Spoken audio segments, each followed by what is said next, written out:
రే దొంగ rascals, MCom చదువుకున్న వాడినిరా. Taxation గురించి అడగండిరా, చెప్తాను. ట్రయల్ బ్యాలెన్స్ గురించి అడగండిరా, ఎక్స్ప్లెయిన్ చేస్తాను.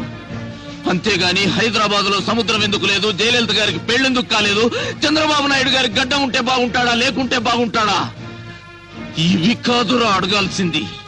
అప్పర్ క్యాస్ట్ అంటే డబ్బున్న వాళ్ళు, లోయర్ క్యాస్ట్ అంటే పేదవాళ్ళని ఎవరు చెప్పారా?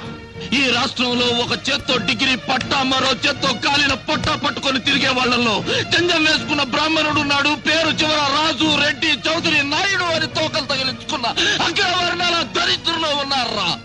రేయ్, ఆల్రెడీ అమ్ముకున్న ఉద్యోగాలకు ఇంటర్వ్యూలు పెట్టి మమ్మల్ని ఏడిపించకండిరా. ఉద్యోగం వస్తుందన్న ఆశతో ఈ బట్టల ఇస్త్రీకి 3 రూపాయలు, బస్ ఛార్జీకి 5 రూపాయలు, అప్లికేషన్ కి 10 రూపాయలు అప్పు చేసి ఇంటర్వ్యూకి వస్తావరా? అంబేద్కర్ గారు ఎప్పుడో చచ్చిపోయి బతికిపోయారా? బతికుంటే మాత్రం ఆకలే